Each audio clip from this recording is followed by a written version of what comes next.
Okay, so we are now live.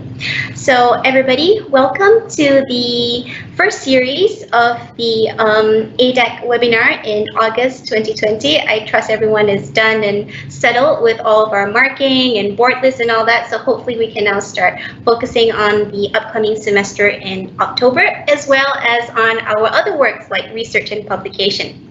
So before I begin, just allow me to give you some housekeeping announcements. So firstly, as you know, we're all on Microsoft Teams and you're watching this live, but you can also catch it later on via a recording, which we will put up at ADEC's website. But in the meantime, just to let you know that this is a live stream through Microsoft Teams, which means that you're watching myself and also my guest, Prof. Terrence, whom I will introduce more formally in a little while. And you can interact with us by actually going into the Q&A chat forum. It's somewhere at the bottom panel of your Microsoft Teams, and you can post your questions in there. So what we're going to do is that we're going to have Prof. Terrence talk to us a little bit about today's topic, which is about publishing in high-impact publications with high-impact publishing houses. And if you have any questions during the talk, just post it, and we will get to it as we move along with the session today.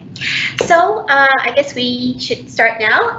I'm very, very happy, really, really excited today, actually, because this is sort of like our first live guest together during our webinars.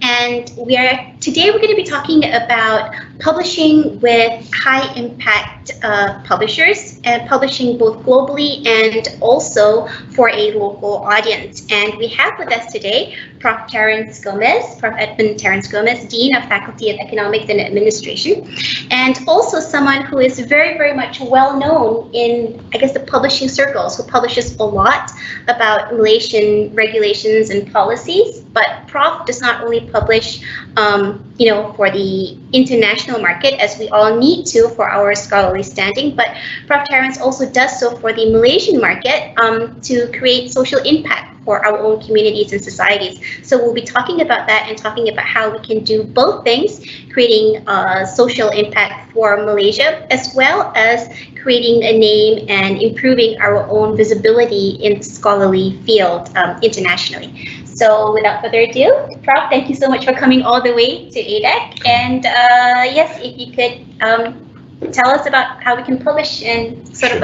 kill two birds with one stone. Okay, thank you, Amira, for having me over at ADEC. It's nice to be here at your grand office. So let me start first by speaking about why we are having this forum today. A few months ago, before the MCO came into place, at a meeting between the deans and the vice chancellor, we were having a discussion about the need to publish books. Now, in the University of Malaya, to get promoted, particularly if you're in the social sciences, you need to have published books to your name. The question, however, is this: when we publish books, we also want to publish books that will have an impact on society. We want society to read. Books are a different kind of publications compared to journal articles. Journal articles tend to be read only by those in academia.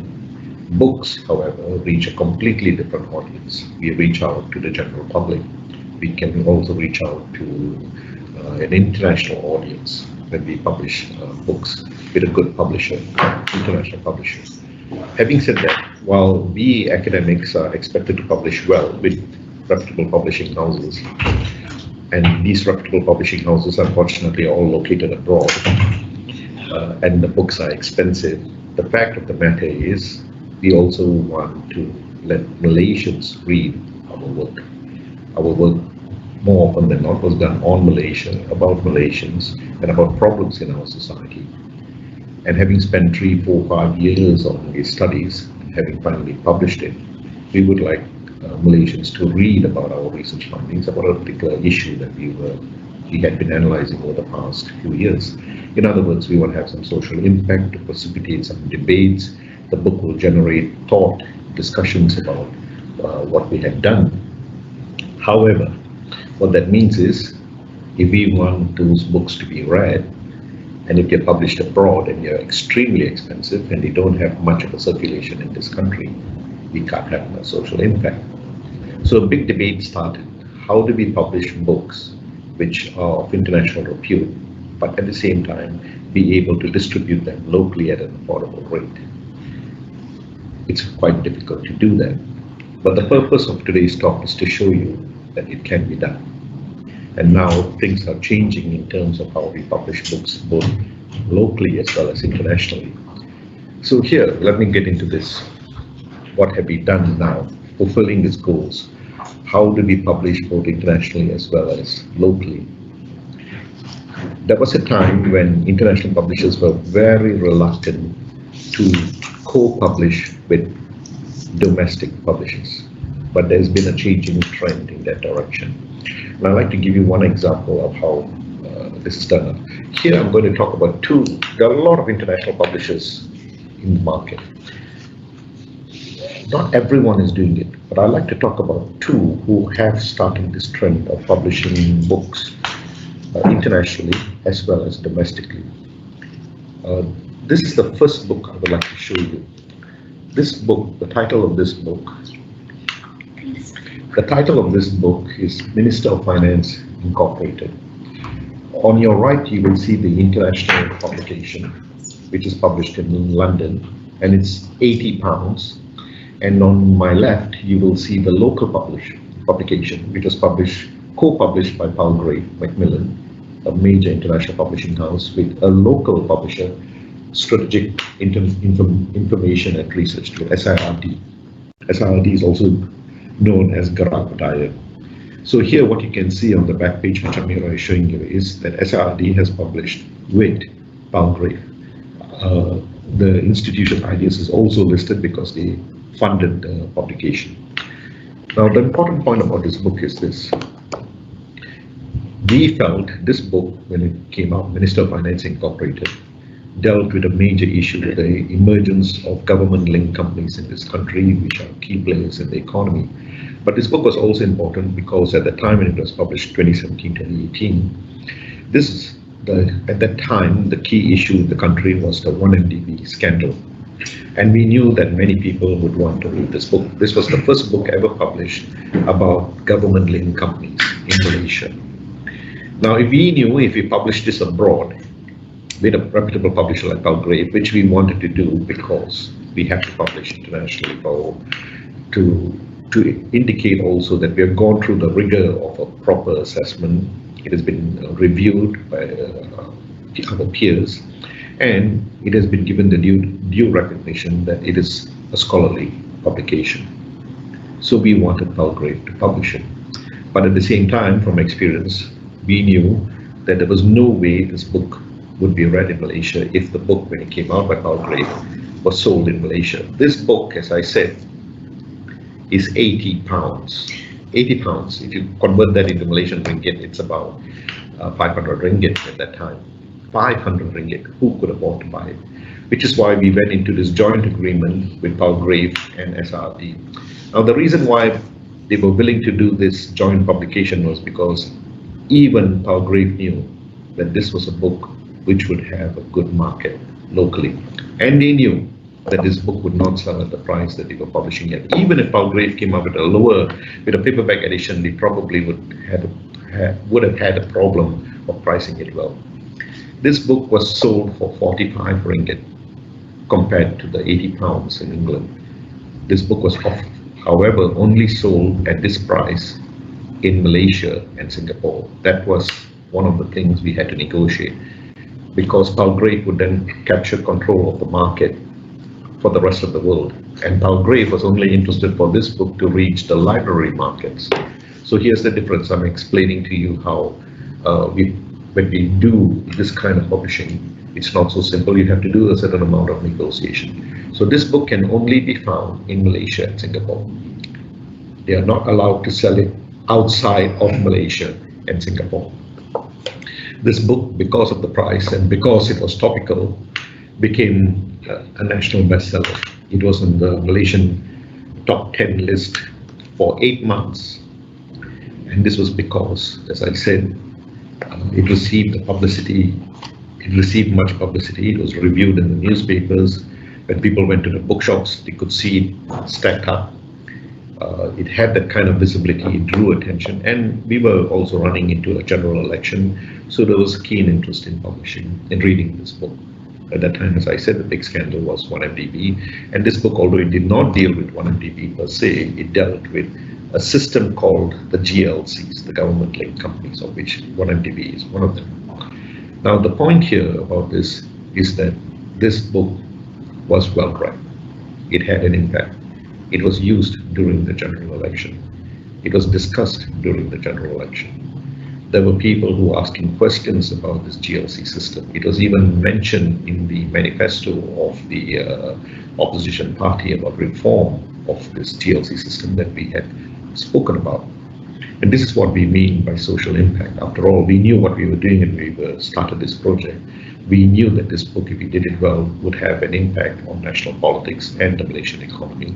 And we knew it would be taken up in the debates during the impending general election. But we also wanted to publish well. So we managed to kill two birds with one stone. We got the book published internationally, we got the book published domestically. We managed to get it sold at a very good price. So this is an example of how it can be done. Have other people tried it? Yes, they're beginning to try it. It's beginning to take forms. But I must say this, it's a process of negotiation. Would Palgrave, would they agree to do such a thing if the manuscript was not of a high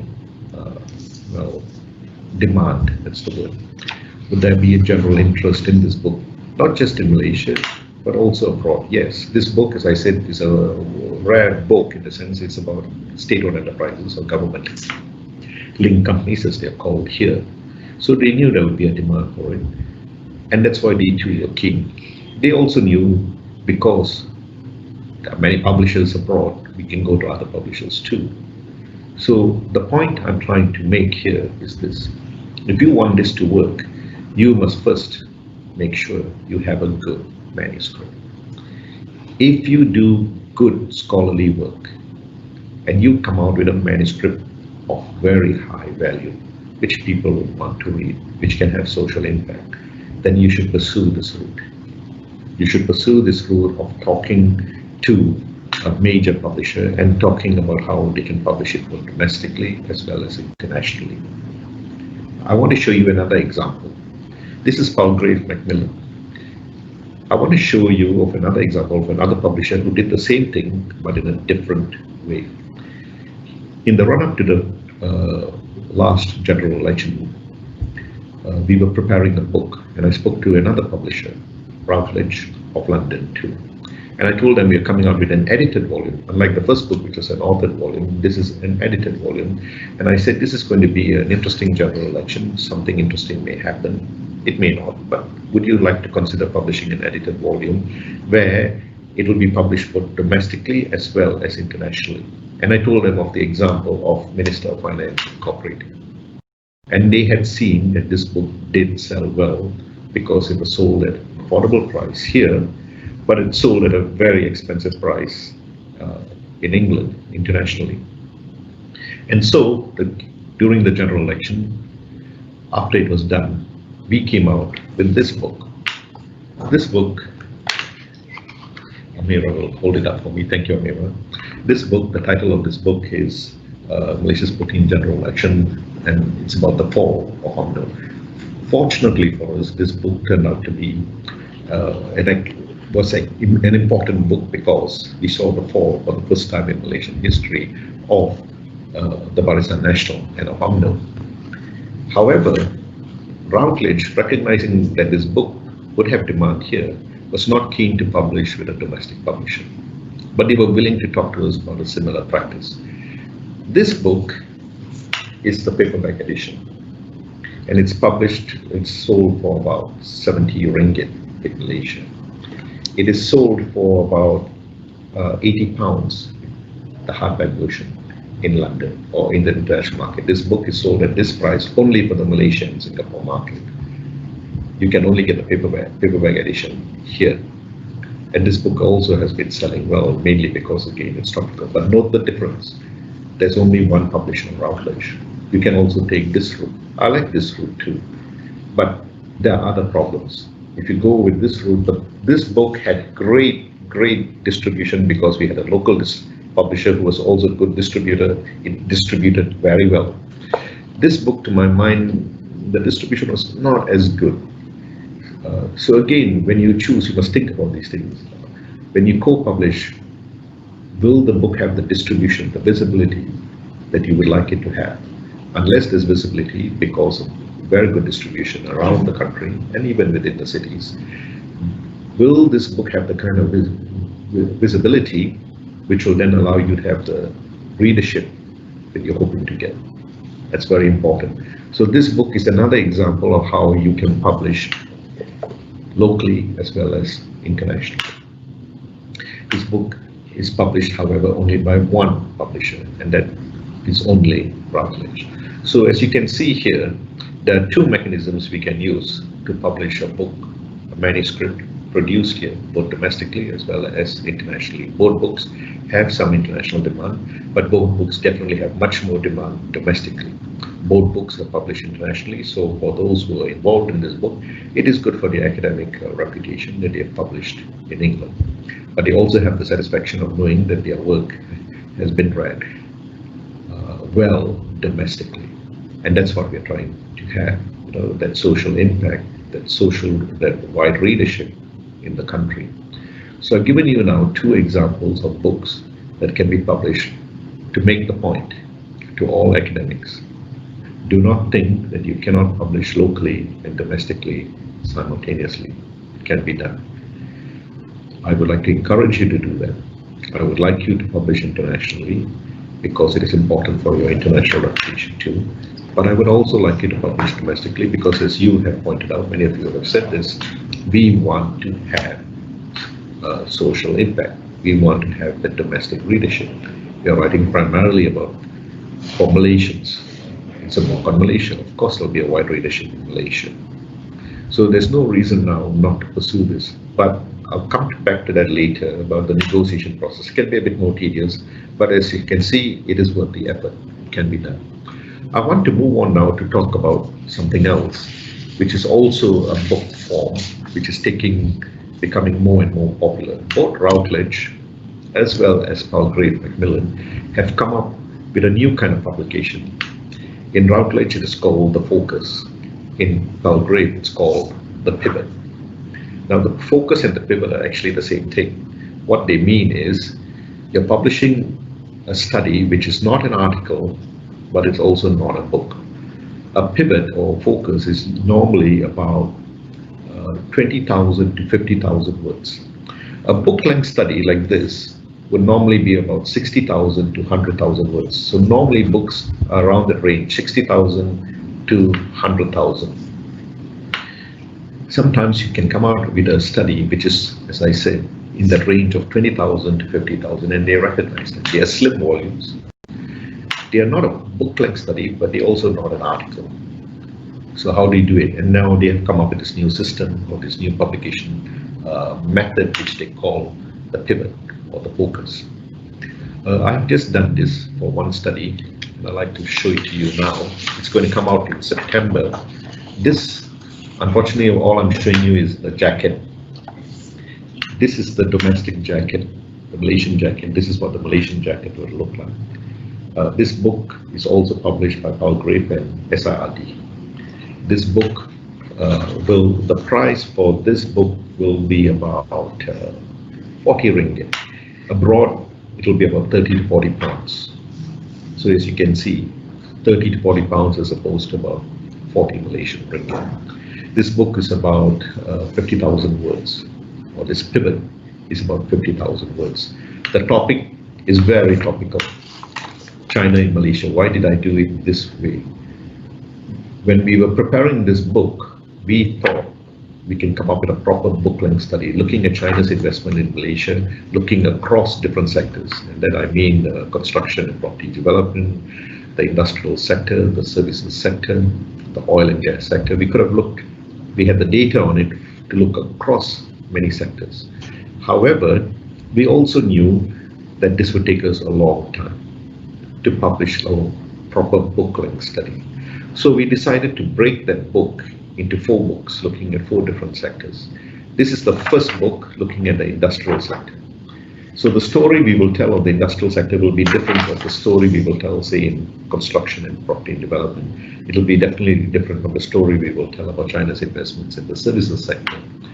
And there are 4 different interesting stories, so why not have 4 different books on that, a sort of series of China's investments in Malaysia. Secondly, by doing it this way, as opposed to the book, this book goes to the same rigor in terms of the review process. But this book, if you publish it this way, can come out in 12 weeks if you do it well and fast, in 3 to 4 months. We did this in about 4 months. If you do a book-length study, it will take about 1 year to 2 years to get the book out. So you can see there's a difference in the length of time. We wanted to do this because it's such a topical issue, China and Malaysia, what's happening with China's investments in Malaysia. We know there'll be a wide readership for it. And we know that the trends are changing. We recognize we also had an MCO. Things are happening in the world, so we wanted to come up more quickly. So the pivot or the focus fit very well with another kind of format to publish, and to publish quickly, but still publish internationally. Now this book has got a different jacket. It'll come out around the same time. It'll come out first in England and with a different jacket, and it'll publish only by Palgrave Macmillan. This book is coming out next month. The other book will be out this month. So you can see there's a lag in the publication dates.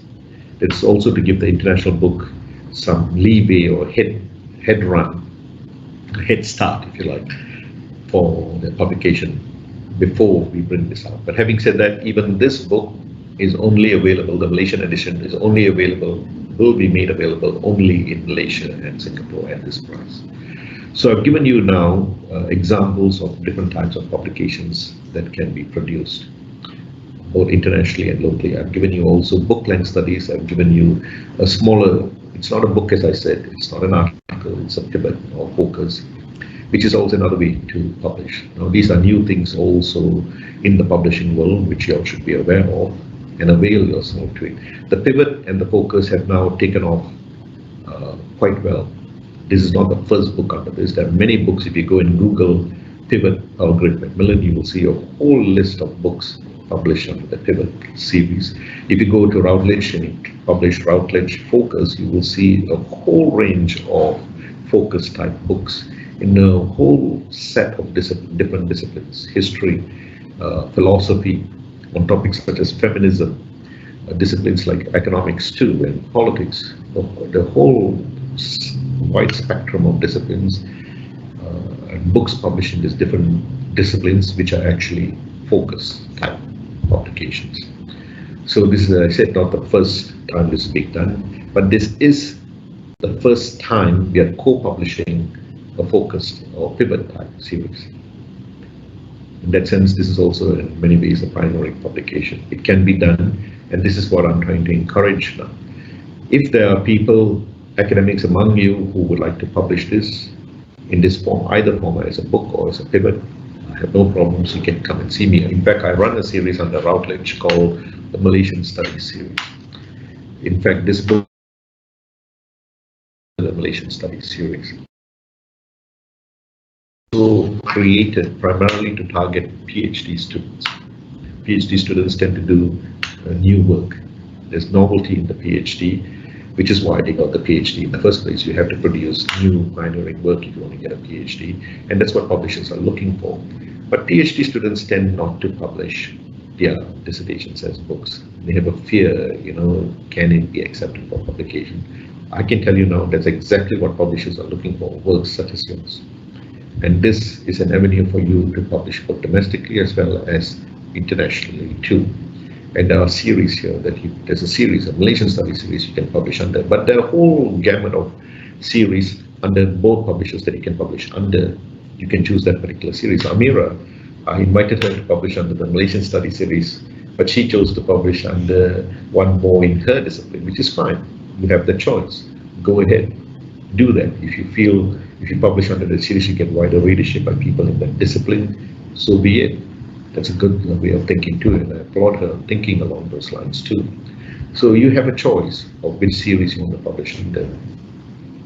Now, once you've decided what series you want to publish under, then you begin the negotiation process with the commissioning editor as to whether you want to publish domestically or and locally simultaneously, or whether they will even allow that mechanism to be introduced. I'm not saying that every manuscript can be published that way.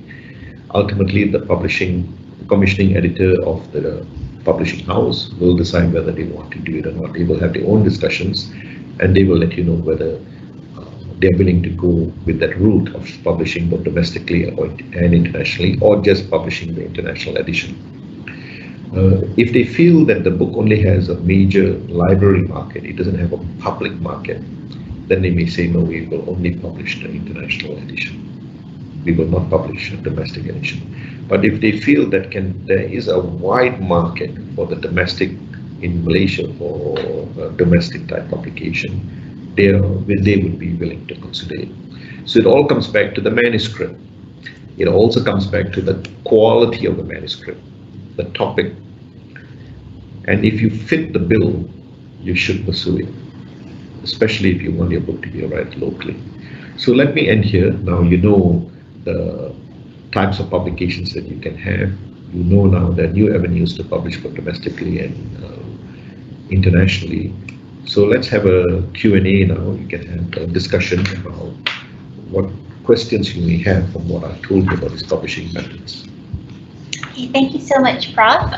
We actually do have, I think, a question up now, but just to let anyone who is viewing this live know that you can just share your questions simply by tapping on the Teams screen, and then at the bottom of the team screen there will be a bar, and on the bar you will see a few different icons, and on the right side of the icons bar you'll actually see an icon that has a little question mark with little talking icons on that. So that will actually be the place for you to click and submit your questions.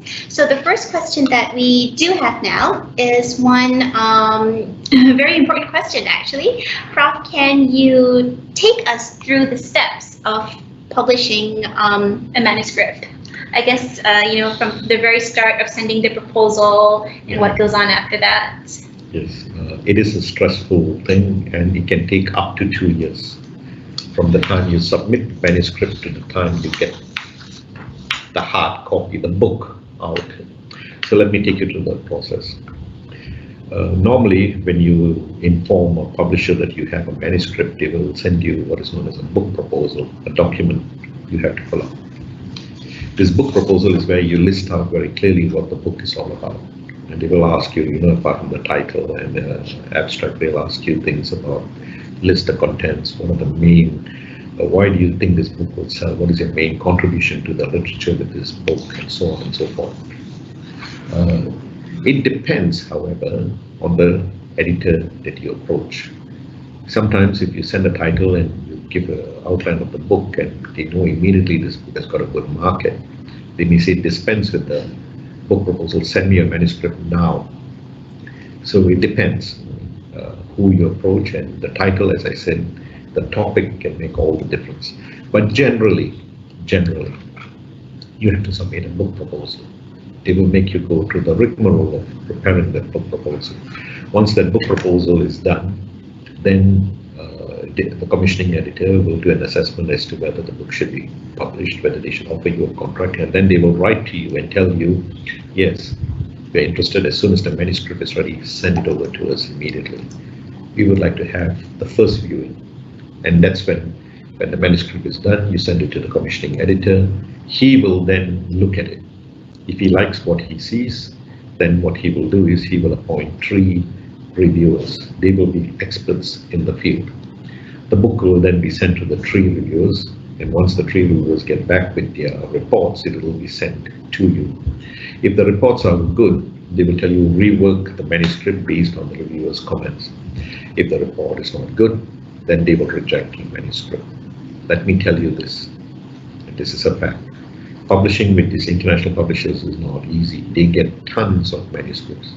The volume of books that are produced from the manuscripts that are submitted is only about 20%. So you've got to be very careful about making sure that if you want to publish a book, you have a manuscript of high value when you send it in. Now, after the review process is done and you have revised the manuscript, you send it back to the commissioning editor. He will look at the manuscript. In some cases, they may even send it back to one or two of the reviewers and ask them to assess the manuscript again to see whether it has been revised up to the level which was expected of you.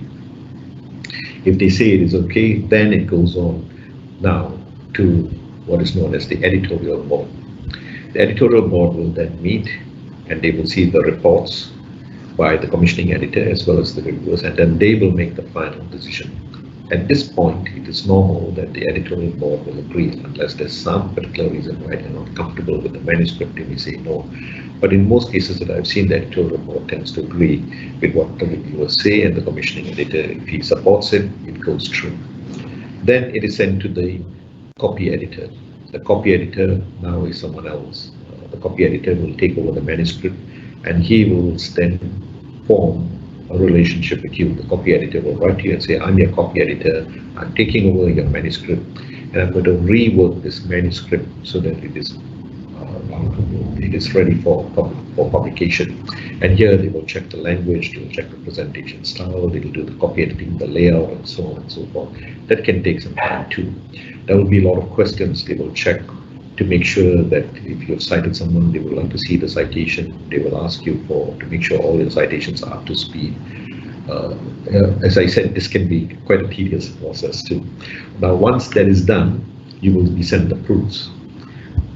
Once you get the proofs, you have to go through the proofs very carefully. This is now the tail end of the publication process.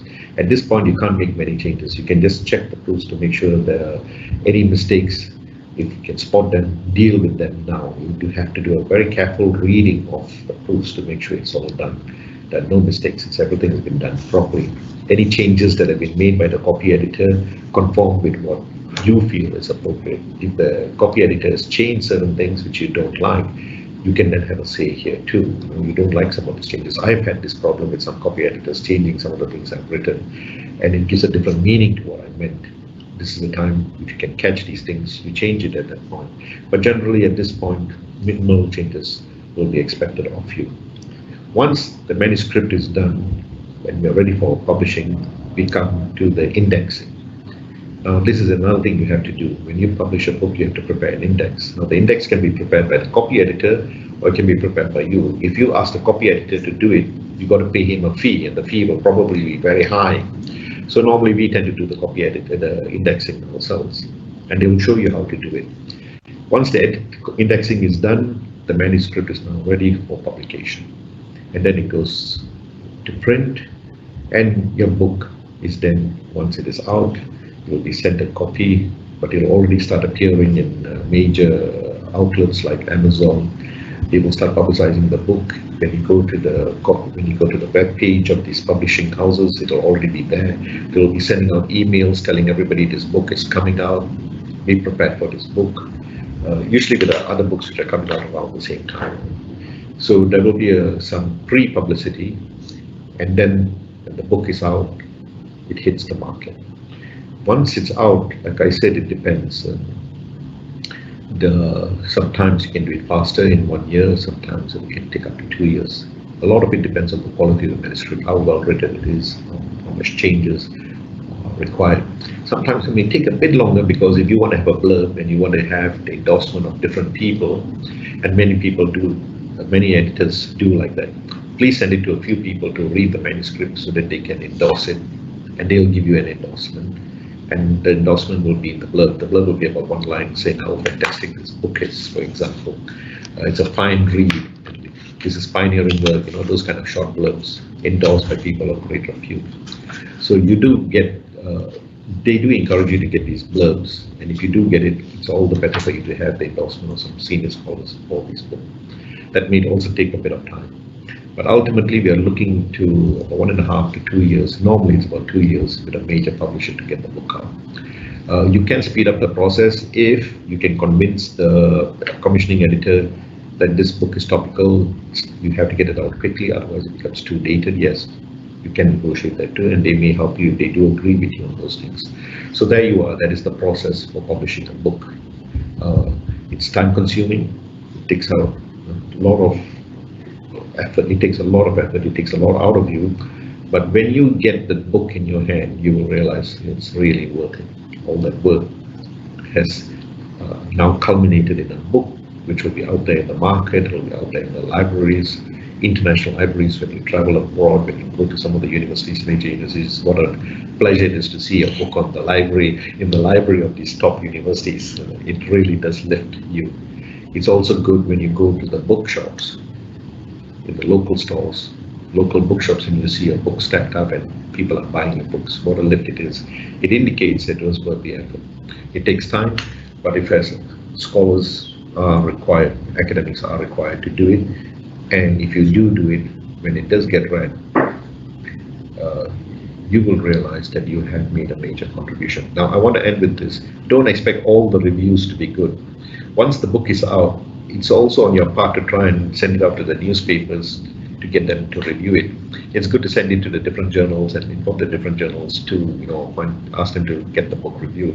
A bit of publicity on your self-publicity on your part is also important. Don't just publish it and then walk away and let somebody else do the publicizing of the book. It's important for you also to publish it. Why don't you have a book launch? If you have a book launch, and they do encourage book launches, a book launch is a place to gather different academics to come and speak about the book, and then to gather an audience to come and listen. And then there too you get a lot of sales. And that's important because again, it's another form of dissemination of your work. And the more the book is disseminated, the more it will be read. Even if people are not buying it, they do lend it to each other. And ultimately, what you do want is to have the book read. I'd like to end on this note. Don't expect to get rich on the book. It seldom happens. We get about 5%, maybe 10%, usually 5% from the sales of these books.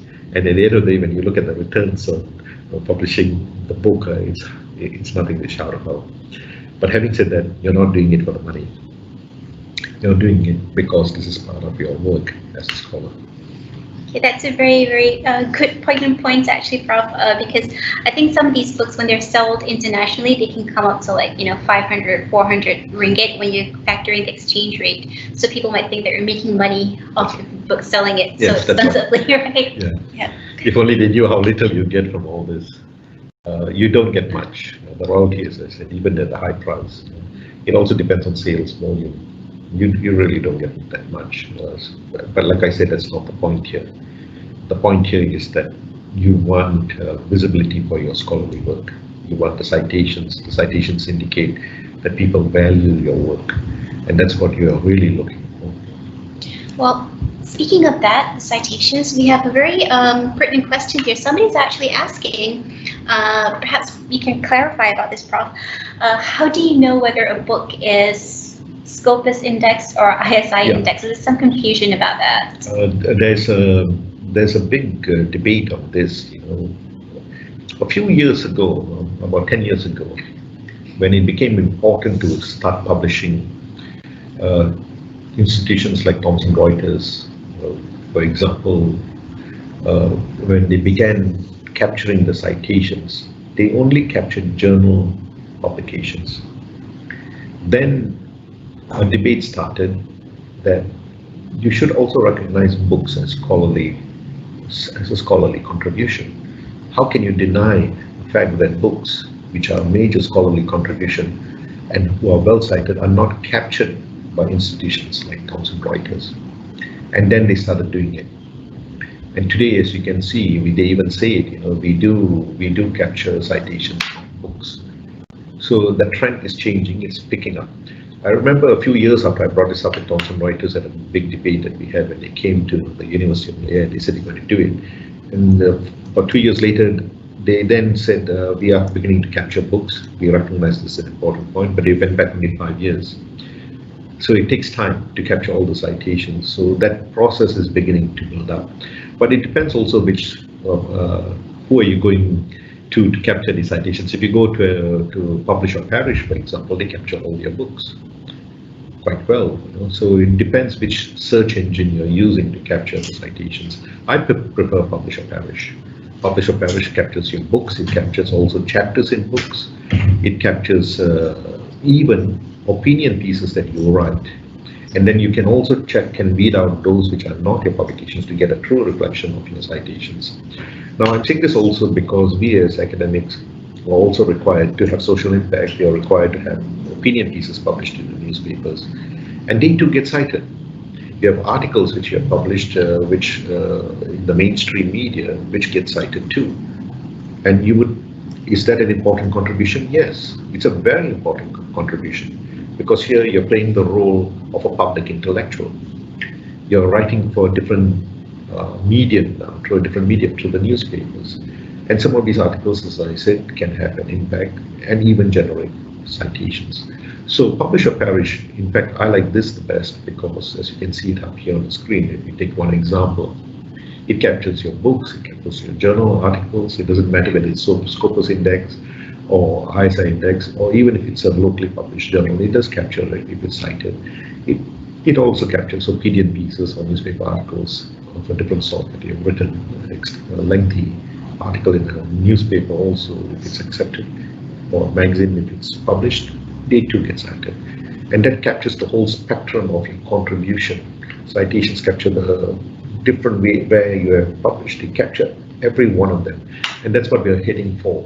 And I think even the major publishing houses or major search engines are also beginning to do that, because they are recognizing how important books are for scholars too, and how books are now also becoming a major medium of dissemination of knowledge. Well, I think it's really important to know that actually books are captured in terms of, I guess, citations and indexing. But the question at hand, I guess, for academics is whether or not this capturing of book citations by these major indexing bodies, whether or not that's counted in our KPIs and our promotion criteria. Thank you. That's a very important question. The trend is changing. The trend now, as I said, to get promoted these days. This was not the case, say, about 10 years ago. For 10 years ago, the focus was really on journal publications, and that too mainly on ISI publications. We'll give some credence to Scopus-style publications. But the KPIs have been changing. Now they've gone on to accept what you call Journal A, Category B type journals. That means they are not Scopus or indexed or ISI indexed. And now, of late, they're beginning to also accept books. Books are becoming more and more important. Why am I saying things are changing? What is contributing to this change?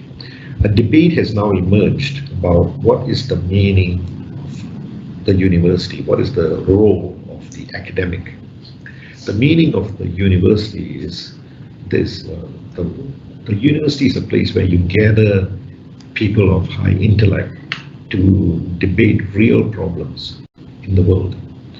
And based on these debates, and these debates are generated also on research, you identify the problem, you do the research to try and figure out why this problem is existing, then you have debates about what contributed to problems as well as the solutions, then you write on them. And that knowledge that you have now garnered from your research to explain why a particular phenomenon is occurring and how to solve it will then be published in a form where we can rectify this problem. Now, one way is, of course, academic journals. Another way is books. Another way is also opinion pieces, policy briefs, working papers to get the message out. A trend began to emerge in the around 2000 onwards, where the main form of publication should be for journal publications, and that was linked to the idea of the rankings. You must move up the rankings. To move up the rankings, you must get citations, and the citations are only captured by the major search engines of journal articles. So everyone focused all the attention on the journal articles. But now we are having a rethink. That's not enough. We are going back and we are rethinking. I can say that's definitely true here in the University of Malaya.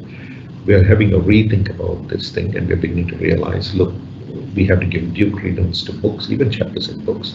And we also have to give due value to even publicly disseminated opinion pieces and articles in major mainstream newspapers. So all this is now becoming important again.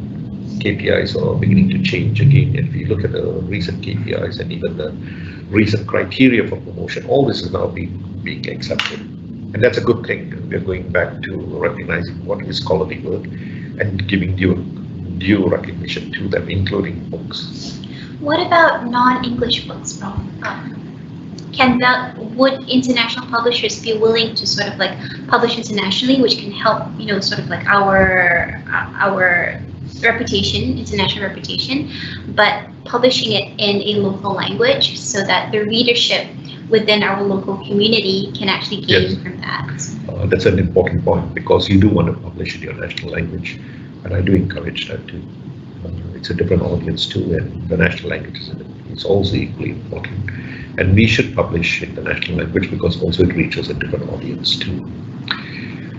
Many people in Malaysia now are also more conversant in Malay rather than English, and you do want to reach them too. So that is important. But you can also look at translating your book. This is the point, and I would encourage this. And there are publishers who will accept this, especially if it's a major book in Malaysia, and you see it's a major book in Malaysia, but it's published in Malay, and I would like to now publish it in English, the translated version. This is it. Why not? And you will find publishers who are willing to publish your work in the translated form. So that's another avenue through which you can publish in Malay. If it's high scholarly work, I would really encourage translation. And we have seen this happening in other countries. We have seen this happening in Japan, for example, books published in Germany, in France. They've now been translated into English. I'm working on a book now, which was published in France, in French, by a major scholar. It's been translated into English to be published by a major publisher, Bulgarian Macmillan, in fact. Are they looking for these kind of books too? Yes, because these are scholars of great renown who publish in their language, national language. So why not? Why not too here in Malaysia? And will this book have a readership? I say yes. I do think it can have a readership. You mean internationally? Internationally, I'm talking internationally. Malaysia, you already got it. You've got that readership, but you do want to have a larger audience. So I'm talking about translation work to reach out to an international audience. Yes, why not? And I would encourage it. I know it can be expensive. Translating books can be expensive. But this, if you feel it has value, don't worry about the expense. Try and find even a sponsor if you can, and get the book translated. So the mechanics of getting a local, say Malay language book translated so that you can actually send it to an international publisher, how would that work? Do you get a translated version first and then send it to a publisher, or can you approach a publisher first with a proposal and then see whether or not you might want to consider spending the money and time to actually get the book translated? It's very unlikely a major international publishing house will take your work and get the book translated, because translating books can be very, very expensive. You have to find someone who's conversant both, say, in Malay as well as in English, to understand the nuances, to be very clear that when you do the translation, capturing what the author is saying. So for that, you must have really deep knowledge of two languages to do this kind of translation work. Now, to do that, then also you have to pay. If you go to an international publishing house, you have to pay quite a high fee. I wouldn't encourage it. I would suggest that you do it here locally. Find someone. There are a lot of people are, of course, conversant both in Malay and English and can do good work. And after it's translated, you can also then refine it. It'll be far, far cheaper. And then once it's up to a high mark, high quality, then you send it out to an international publisher. It doesn't only have to be publishers based in England or in the United States. There are a lot of publishers in the United States too. You can also find publishers in Singapore. There are major publishers in Singapore also who do have an international reputation for publishing, dissemination too. Why don't you try them too? So it's not the end of the world. You can't get a publisher in the United States or in the United Kingdom. You can look at other avenues of publishing too. And even if you can't, why can't you publish that book too in English domestically? Wouldn't you like to have a wider readership, the English version as well as the Malay version out in your own country? That too is important, just as we encourage, even me, we encourage to translate our books into Malay and publish it for a different audience. And I have published 2 or 3 of my books. They have been translated to Malay and they have been published. They've even been translated to Chinese and published and distributed. So I know it can be done, but I also know it's a tedious process. I also know it's another time consuming process.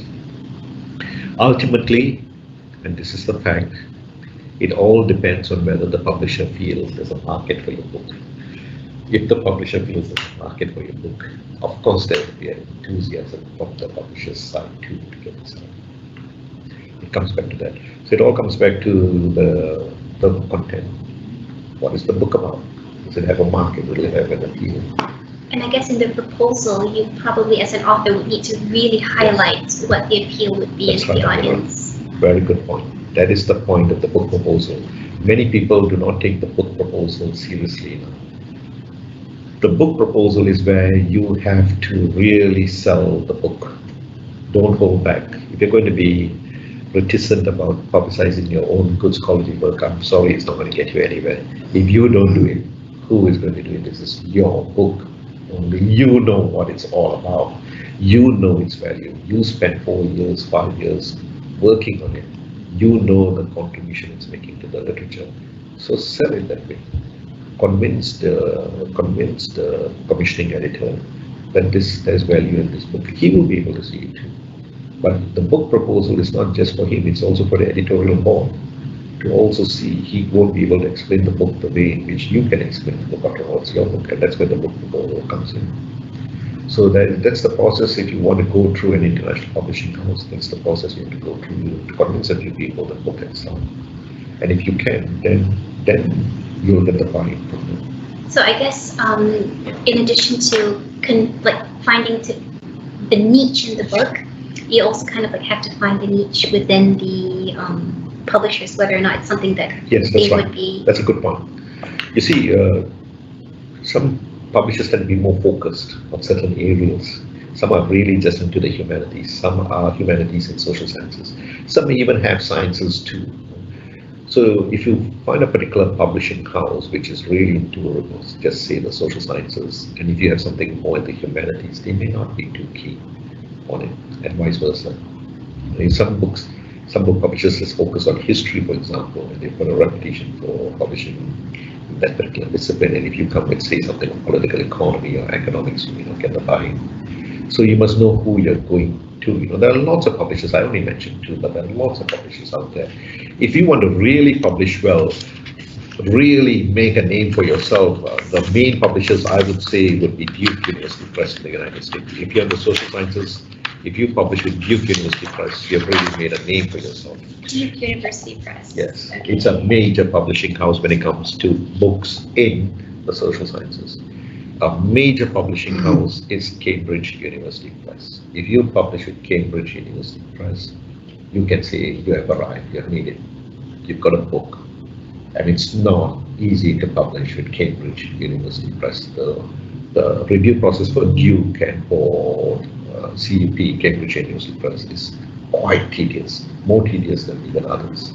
They are really like the first tier of publishing houses. There are other major publishing houses like Princeton or Cornell or Stanford for Southeast Asian Studies, for example. They focus on this. But getting there may be quite difficult. Getting into these publishing houses, getting them to accept your manuscript may be a bit difficult. That's why, again, I come back to, ultimately, it's the content, the quality of the manuscript that makes all the difference. But if you really have a high quality manuscript, why don't you try Cambridge University Press? And Cambridge University Press has been known to publish both the hardback and the paperback. There's a time lag, but you can still get Cambridge to publish quickly the paperback edition in your country at a lower price. They've done it. I know for a fact because I published one book with CUP. It was called Malaysia's Political Economy. It was published in 1997. The hardback was quite expensive, but they sold the paperback in Malaysia for 50 ringgit, and it sold very well. And I found it in other countries too. I found it in the market in Australia, selling at a good price, the paperback edition. If you can get into those kinds of publishing houses, then you really have made your mark as an international scholar. And that's why it's important to aspire to those. In fact, I would encourage that, unless you really want to hit the Malaysian market, you want to have social impact. If you can't convince CUP to do what Routledge and Belgrave are doing, then you may then want to go back to Belgrave or Macmillan to consider this joint publication that I spoke about today. But of course, you go to one publisher at a time. You can only go to one at a time.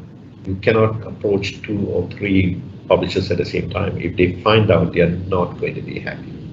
immediately reject it. Yeah. And you're wasting their time because the review process is quite long. To find an expert to review it takes time. Then you've got to pay them to do it. So there's a lot of expense on the part of the publisher to get the book reviewed, and then sometimes after doing all that, it doesn't get published, but they still incur the expense. Yeah. Because the manuscript was not accepted. So if they find out that you've been doing this with 2 or 3 publishers simultaneously, they will be very angry, and your reputation is gone with them. You cannot go back to them ever again to publish. So don't do that. It may take longer, but I'm afraid that's part of the process of publishing. And also ensuring the quality of That's the right. scholarship. That's right. Well, Prof, we actually now have a lot of questions coming in. So I'm going to go through each of those questions just so that we make sure. I think you've covered quite a lot of the things that people are asking, but just to make sure and ensure that we don't miss anything. So we'll probably jumping topics a little bit. So just allow me to start. Okay, there's one question here. Talking about publication, can you share with us what is the main factor that encouraged you to write a book? How do you get into a good mood, and how do we get into a good mood to write? Honestly, my master's dissertation, those days, I don't want to reveal my age online, but it was published in 1990. So now you know roughly how old I am. It was published in 1990. My master's, those days, in the 1980s when we did our master's, we had to write a full dissertation. So when I finished my master's, it was a book-length study. My master's was about a topical issue, politics in business, UMNO's corporate investments. That was the title of my master's dissertation, about politics, political parties in business. It is a very unique phenomenon. That's why when I did it, because it was pioneering, when I finished it, there was an interest in publishing it. Of course, I couldn't believe it. Someone wanted to publish my master's dissertation. Here I was a young student. I was not an academic at the time, young student. But that's what encouraged me. That the book sold very well. That further encouraged me. That book became a national bestseller too. Now, at that time, I had a choice to publish domestically as well as abroad. University of Hawaii Press was being considered to publish it. But it was also just before a general election, and as you know, in 1990 there was a major general election, and I wrote that book also with that in mind. Could this book have an impact on the 1990 general election? It came out actually in 1989, just before the election. And because it came out just before the election, the book sold very well, because I decided to publish it locally. The book sold for 15 Malaysian ringgit. 15. It was a book-length study. We kept the price down, and the book sold very well. It went up to number 2 bestseller in the country. It was there for quite some time, because also of the impending general election. It was debated during the general election. I still remember going to some charamas, and they were talking about the book. So, of course, that's inspiring. Of course, then when I went on to do my PhD, I wanted to build on that study. And I realized something. If you want a book to sell, you must do a book that deals with a real contemporary issue, a real problem that is existing in the country. People knew about it. When I wrote about politics and business, people were all talking about it. At the time, we had major scandals. We had the Bank Bumiputera scandal. We had the UEM North-South Highway scandal. We had a judiciary crisis because of the UEM scandal. So everyone was talking about it. UMNO was split because of that scandal. We had Team A, Team B because of all the feuding going on about politics and business. So everyone was talking about it, but there had been no scholarly work on it. So I was encouraged to do that study as a student. And I was thinking to myself, wow, this is difficult. Nobody's ever done such work. It was a challenge. But when the book came out, immediately it was widely read, because nobody had done such work. So I'm saying this as a story to you. This is an important point, especially for aspiring PhD students. Rise to the challenge of doing pioneering work. Then when you finish your PhD, people will want to read your work, because it's pioneering. And that's where you get the readership. And that's where publishers will want to publish your book, because they know that this is unique. And most of all, it's uplifting, because it's having an impact. Like I said, you're going down to the ground and people are talking about it. It's in the newspapers, speaking about it during the German, then you know your scholarly work was worth the effort. It's being debated. I think that is just an amazing answer. There was a question that was actually asking, how do you know what kind of areas book publication would be of interest to the publisher? So that was like the perfect answer for that finding. Don't put the cart before the horse.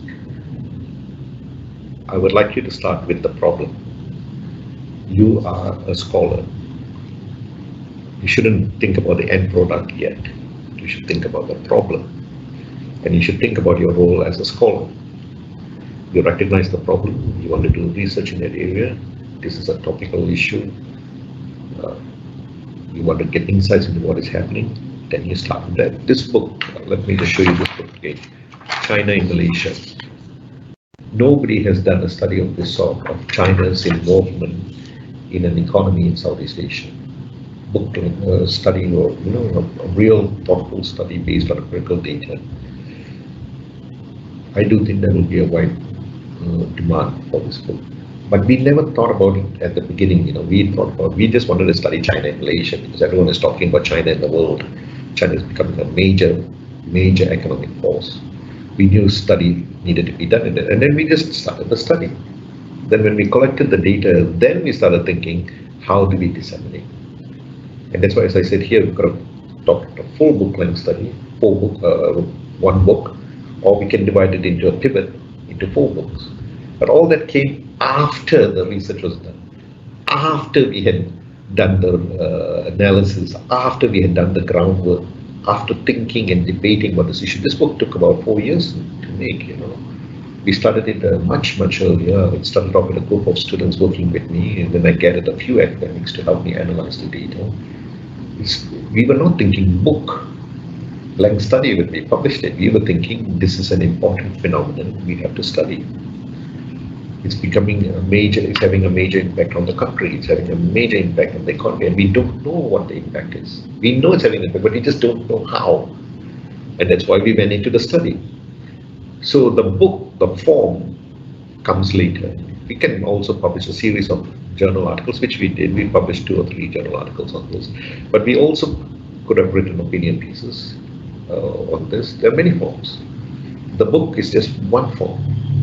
So the book should not be your starting point. I'm going to get a book out of this. What should be your starting point as a scholar is, and I'm saying this as a scholar, talking to young academics in particular, especially PhD students, focus on the topic. Focus on the problem. We'll deal with what form of publication later. Because the book is just one vehicle of publicizing the work. That's right. You can publicize it in many other different ways. Well, if the first step is actually focusing on the topic and the problem, the second step, and there are actually a few questions here asking about that, is sitting down and doing the writing. How do you discipline yourself to sit down and write, and how do you manage your time that you can publish so many books? We only have 24 hours in a day and 7 days in a week. You see, writing is an acquired skill. When you do your PhD, you tend to do it alone. It's just you with your supervisors. You do have a group of people you discuss, but when you write a PhD, you're on your own. When you become an academic, it becomes different. You can work as a team. So some of my other books, I've worked with other scholars, and you can write in 2 forms. One is an edited volume, and the other is an authored volume. Could you explain a little bit for viewers who may not be familiar? An authored volume is a book. This is an authored volume. This book is an authored volume. You can see my name is here. I have a few names in small print here. These are my students actually, because they helped gather the data. So I put their names on the data too. It's not normally done. But basically I wrote the book. Okay. But they played a big role in helping me gather the data too. Now, this is what we call an authored volume. This is an edited volume. Now, an edited volume means there are many contributors. So there are about 14 chapters in this. Each chapter was written by a different person, and it's put together to capture what happened in the last general election. Normally we get a lot of edited volumes. So academics tend to publish a lot of edited volumes too. So I got together a team of young people, about 14 of them. As you can see here now, a list of all these different people. Many of them are young academics or students who were sent to the field to do the field work. After the elections was over, we gathered them, debated it, helped them write their individual chapters, and came up with an edited volume. So it's easier to get an edited volume out because you've got a team of people writing the chapters for the book. An authored volume will normally take a much longer time. So there are two forms you can use. Generally, in the academic world, it is authored volumes that have a lot of currency, because authored volumes obviously take a lot more time. It's not to say that edited volumes have no value; they have a lot of value too. But it's a coming together of many academics to produce one book. This is just one academic producing a book, or two. In fact, this book, China and Malaysia, is 4 academics, 4 of us. Each of us had a different expertise. This book is on state business relations, so I provided a more theoretical discussion. Professor Tam Siew Yen is an economist. She understood the Malaysian economy. Dr. Cheng Ki Chok understood China very well, and Ren Li knew the state-owned enterprises from China. That was a PhD. Each of us brought different expertise to the book. Each of us had a different contribution to make to the book. 4 of us gathered and sat and debated our findings. Each of us wrote different sections, and then we put it all together. It takes time. It's not easy to do, but it does make the writing process easier. So if my earlier books, especially my first 2, my master's and my PhD, were single-author books, which is expected of us to be single-author, my subsequent books tended to be more dual-authored, or with a few other authors, or edited volumes. So while I do agree I have a number of international book publications to my name, but some are all single-authored, some are co-authored, and some are edited, and some are co-edited. So there are many ways in which you can work in terms of using these different forms of methods to publish. A lot of it really depends on your ability also to work with other people. You must be able to identify good people you want to work with. They must be also willing to work with you. There must be a joint effort to put in the hard work to write a book. Even an edited volume, it takes a lot of time. Even edited volumes take a lot of time. But once you find the right kind of people to work with, then it makes the publishing process or the writing process easier. But let me say this, writing is not easy. It is an acquired skill. The way I write now is nothing like the way I used to write when I was a master's student. But we learn how to write well. As we read and as we write more and more, we learn how to write in a better way. So don't worry if you're finding problems now writing. It will come. It will come with time. It will come with practice. It comes also with reading. When you read, see how people write, see how they express themselves, see how they use theories and concepts to explain, to analyze. These are all important, especially if you want to publish it in an international publisher. Is it theoretically grounded? Are you using the theoretical concepts to explain the phenomenon that you are analyzing? All this also is another issue you have to think about when you're writing a book, because this is an academic book. So there are all those things to consider. Writing a book is not easy, and that is why if you want to become professor, they will ask you, how many books have you published? A book is your claim to fame, and that's why I tell all my PhD students, make sure when you finish your PhD, publish it as a book. You're not going to, it takes 3 or 4 years to write a book. You've already spent your PhD period, 3 to 4 years, working on that manuscript, so why don't you publish it? And then that will inspire you to publish more. As I said, getting the first book out is the tough part. After you get the first book out, then you feel more encouraged. I can do it. Now I want to publish more. It's just that breaking that barrier of publishing that first book. That sort of like intellectual, mental barrier.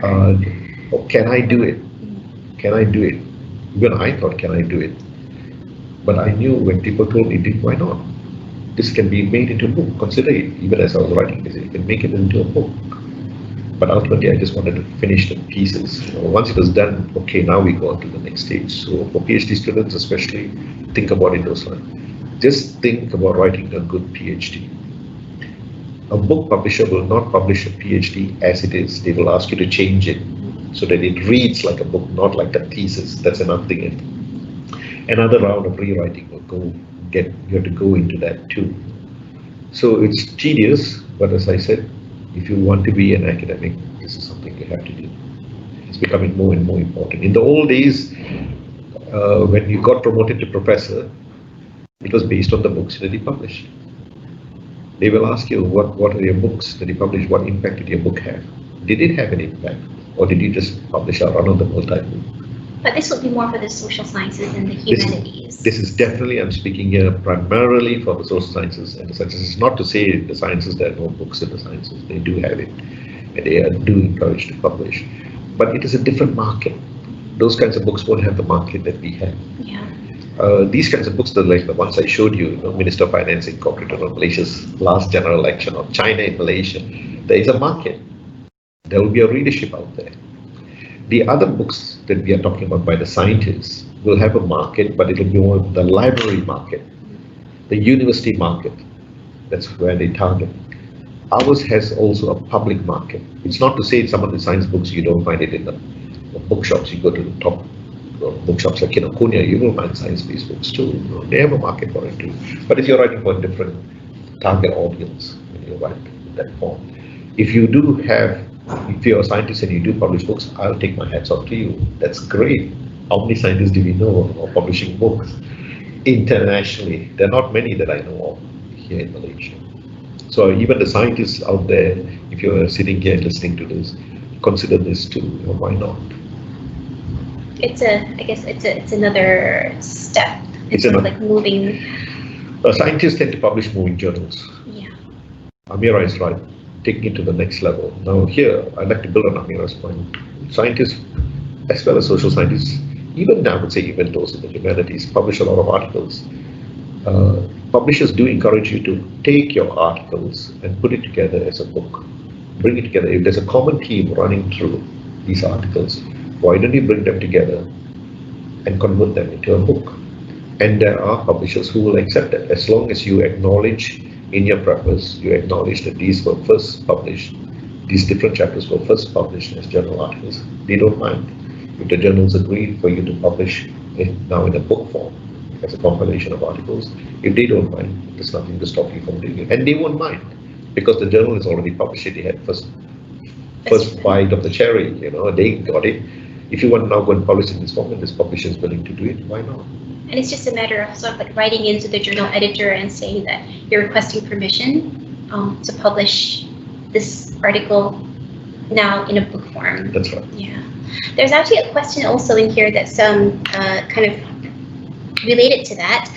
We have a question, can we retain the copyright okay, you were talking just now about publishing a book internationally in English and then also publishing a Malaysian edition. So the question is, can we retain the copyright of the first book in English, and can we translate it to BM later on? And how does that copyright work? Yeah. Who owns the copyright? This comes back, this is a very important question. This comes back to the issue I said, the negotiation process with the commissioning editor of the publishing houses. These are things you have to discuss with the commissioning editor of, say, Routledge or Palgrave or Cambridge University Press, or whoever you are discussing this topic with. The publisher will keep the copyright.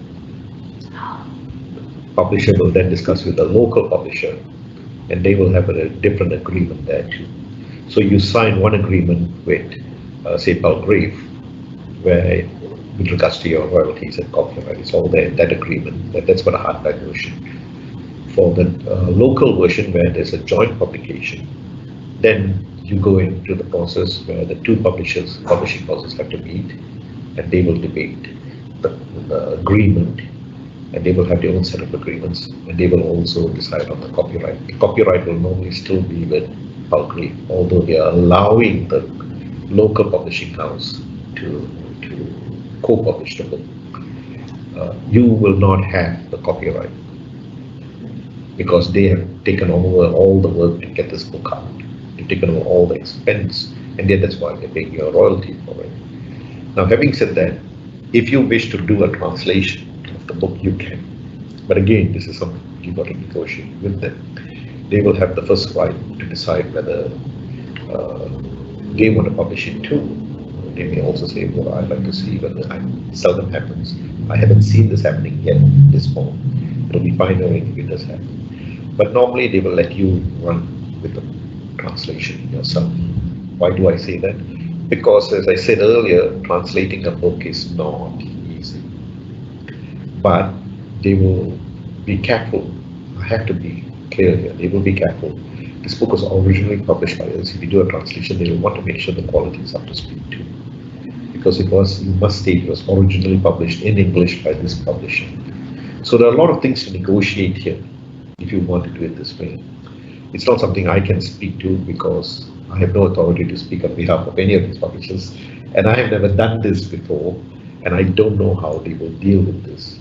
But I do know it has happened in other countries. As I said, Belgrade is now publishing a book which is written in French, translating it in English, and I know they are keeping an eye on the English translation too, and they want to make sure that the book is up to the same speed. So this is something you've got to discuss with the publisher when you decide, if you decide to do a translation of your book. So communication is really key then, just... Yes. You know, to tell you the truth, once you decide to publish a book, you will obtain a close relationship with the commissioning editor, because you will be discussing with him over a period of 2 years. You'll get to know each other very well. It is good to maintain that relationship. Of course, you can, after the book is over and you say goodbye to each other and you don't communicate with each other, that can also happen. But sometimes it is good to keep in touch. To just say, look, I'm thinking about this, or I have this manuscript in mind. Keep in touch with the commissioning editor. You know him over now very well. And he's already published one of your books. And if he's published one of your books, what's there to stop him from publishing the second one or the third? Because you already have a working relationship and they know your quality. That's right. And if it's not in his area, he can channel you to someone else. So he'll say, actually, I don't publish books in this area, but why don't you go and talk to this commissioning editor? And then he'll put you onto another commissioning editor in that area of your new book. And then you begin the process again. But you already got one foot into the publishing house. You are now seen to be a member of that community because you published with them. You will get a discounted rate for all books you publish by Belgrade from now on, because you're an author with Belgrade, or you're an author with Routledge, or an author with Cambridge. Henceforth, you will always get a 20% discount on books published by these publishing houses. So there's a relationship now with that major publishing house. Keep that relationship going. What about when you are publishing, say, the local edition with the Malaysian publisher? When that Malaysian publisher, do you normally approach the international publisher at the same time as the Malaysian publisher, or do you approach the international publisher first, get the book out in the international market, and then afterwards go and try and get it out in the Malaysian market? You have to do it simultaneously. So what you do is you speak to the local publisher and tell him what you have in mind. They normally want to say, no, it's a good deal for them too. But then you go on to the international publisher and you say, this is what I have in mind. They have to have the buying that side, because your ultimate preference is to publish with the international publisher. Yes. That is your priority. If they agree to do the co-publication, that's a real boon for you. But that ultimately then involves a discussion on, okay, can the international publisher and the local publisher find common ground? They agree to the contracts. If they do, then of course you can move ahead with it. So these are again processes of negotiation that you have to go through. But as an academic, I think your priority is to publish internationally. But as a scholar too, who wants to have a social impact, then you have to think about this and spend some time on this, because you do want that local leadership. You do want people locally to read your books too. And people will get angry with you if they see the book. And this is a fascinating book, but it's only published in England at £80. 500 ringgit. Amira has got a book published by Routledge, hardback version. It's about 500 ringgit in Malaysia. Even Amira can't afford to buy her own book. Yes. I know, I had the same problem when I used to publish just with them. I couldn't buy my own books.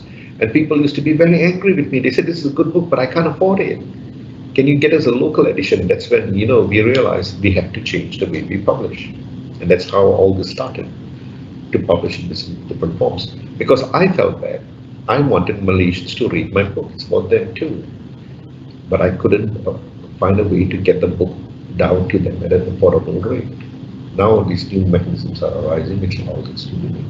Do you have maybe a list of publishers locally that are used to doing this, that know how to do this, how to deal with the international publishers to republish your book for the local markets? There are, one is SRD Garakudaya.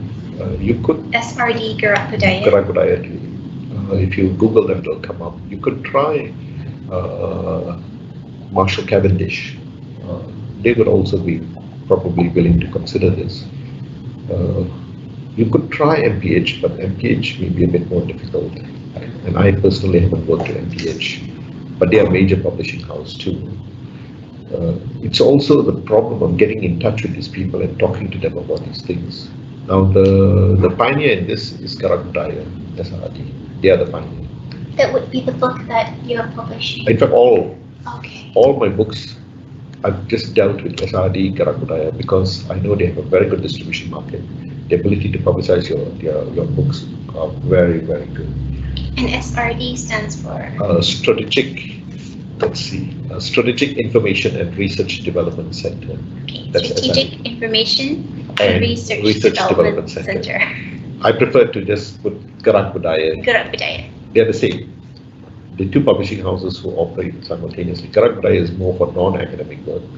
SRD is more for academic work. That's how I think we have planned it. So we separate the non-academic from the academic work. And I prefer to work with SRD because they have already done this with different publishers. They know how the system works. So this is something, as I said, you can also try National University of Singapore Press and see whether National University of Singapore Press tends to publish a lot of good books. But you can ask them whether they're willing to do this kind of system too. NUS working with another publisher, why not? They may not like the idea too much, but they may also consider publishing it with a local publisher too, and the prices may also be open to negotiation here. There are not that many. There are not that many locally. In Thailand, there is publisher Silk. Is it Silkworm? If I'm not mistaken, I can't remember the name now. They also do that.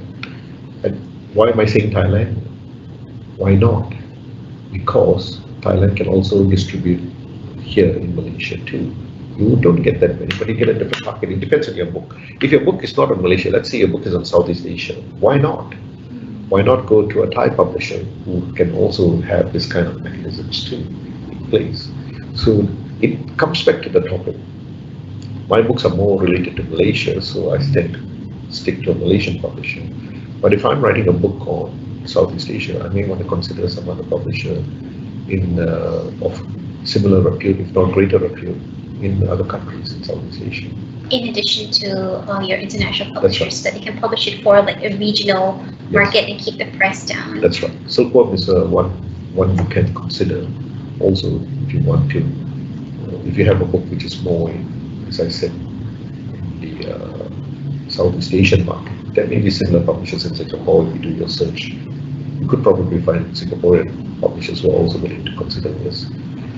We are still in the infancy stage of this kind of publishing, but I do think it will take off. I do think it will take off because ultimately there's a lot of competition out there. There's so many publishers out there. I just mentioned two, but like I said, there's so many other publishers you can go to. All of them are looking for good books. So if you've got a very good manuscript, that's your strength. That's your negotiating power. I've got a very good manuscript in my hand. So you can then, once you have a very good manuscript, you can then decide who you want to talk to. You can tell them you have this, just bounce it off them and see who's most receptive to you, and then you decide who you want to run with, who's giving you the best deal, if you like, for your manuscript, so that it fits what you want. What is your intent here? Who do you want to reach? Will this publisher allow you to get to those people you want to reach? Those are things you need to think about. There are some concerns that if we are targeting international publishers, there's actually a question in here about that.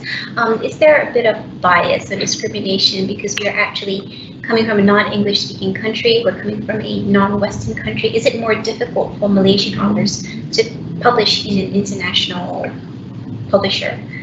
I don't think that's necessarily true. In fact, you will find commissioning editors from some of these major publishing houses coming even to UN, and to local universities and giving talks. Routledge has got a office here in Subang Jaya under the name of Taylor and Francis. Taylor and Francis is a publishing house that owns Routledge. Taylor and Francis has got an outlet here and one down in Singapore. Palgrave has got an office down in Singapore, and they are actively looking for good manuscripts. I know that because they've spoken to me about it. They've asked me to organize talks for them, which I have, and we've gathered young people, academics, to come and listen to them. So there are avenues to publish. I don't think they're going to discriminate. You know, the language thing is something you can polish up. The copy editor will do that for you. It's the content. English is not your mother tongue, fine. So when they look at the language, and I've heard a few commissioning editors telling me this, don't worry if the language is not so good. We can deal with that later. It's the content, the topic.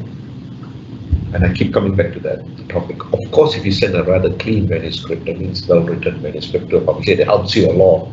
It doesn't help you if you have a very poorly written manuscript. It doesn't help you at all. You must put in the effort to clean it up. But even if it's not up to that level as would be expected, commissioning editors are telling me now they don't mind. They can get a copy editor to work on the language, to polish up the language. So don't let that hold you back. I keep coming back to this point. It ultimately comes back to what is the book about. If this is a book that you know there is a readership waiting for it, people want to read this book, that's what even these publishing houses are looking for. So there is, it's definitely possible to publish as long as you actually have a good manuscript and a good problem to actually write about. Yes, there is. If the book has got value in it, they recognize there's a novelty in it, why not? One of my colleagues who just came back with a PhD, Palgrave is publishing a book. It's more legal matters. It's about in good faith, about business deals which cannot go through, or are broken, contracts that are broken. But it is no fault of them. Yeah, something external happened which contributed to this. This is a very interesting book today in the MCO period when all companies had to close down. They had to break their contracts, especially the supply chains. But when they broke the contracts, it's not their fault. Nobody expected this pandemic. Nobody expected the government to close all things down. And nobody expected a closure to trade. There's no international trade too. So the contracts get broken. But is it their fault? They didn't break it. So there's the element of good faith when the contract gets broken. Because it is not the fault of anybody's fault. It's an act of God, if you like. Now there's a big demand for that. And initially when they agreed to publish it, okay, it's an interesting topic. But now there's really a demand for it, you know. All the more they're interested. And that's what I'm talking about. She published it with Palgrave. Palgrave is only willing to come up with a hardback version there. It's part of the negotiation. What they'll do is maybe now they'll consider coming out simultaneously with the paperback edition. So things happen, things change, which may make a book which may not be in great demand at one point to suddenly be in great demand because of circumstances. And that can also change the way in which the book gets republished in paperback form, for example, and more widely distributed. The readership has suddenly emerged. China, as I said now, China was not a phenomenon 10 years ago. Today it's a phenomenon. So now suddenly there's be a new readership.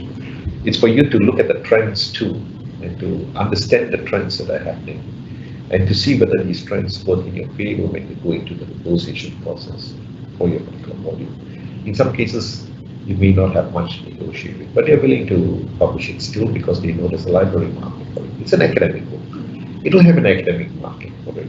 So they'll take it. they like it too. They know that this is a major contribution to the academic literature. It will be read primarily by academics, PhD students and undergraduates, postgraduate students will be reading this book. It's okay. At Why the end of not? the day, most of the reasons that academics do start to publish is because of the academic reputation and then the need for scholarship in that sense, right? Generally also by an academic market, Yeah. but an international academic market. So why not? It's okay too. You can't expect every book that you write to have that you want to publish, these publishers want to publish, will have a market in the general public. That's not true. We know it's not true. But if it does, why not? If it does, then you have that kind of manuscript. Then you really have something to negotiate with them, which gives you added value. No, I think that's probably something that a lot of academics out there are probably very, very happy to hear, because there's always this issue about publishing internationally and then not having that social impact. So Prof, thank you so much for sharing and clarifying that opportunity for us to publish not just internationally but locally as well, to have both our scholarly standing and reputation as well as that social impact for Malaysian readers. And it all starts with a good manuscript. Okay, And so if you that's have a the good keyword. manuscript, aim high, publish well. I like to part on those words. So Thank you. aim high and publish well. Yes. Okay, so thank you so much Thank you. again, Prof, and thank you to everybody who's listening in and who might be joining in via the recording later, and thanks also to all of you who submitted questions. I hope that we managed to cover all of the questions, but if not, I guess there'll be room for Yes. You can always call me back and I'll come back. yes, so that would be great. So thank you so much again, everyone, and thanks again, Thank you, Prof. everyone. Okay, bye. Bye.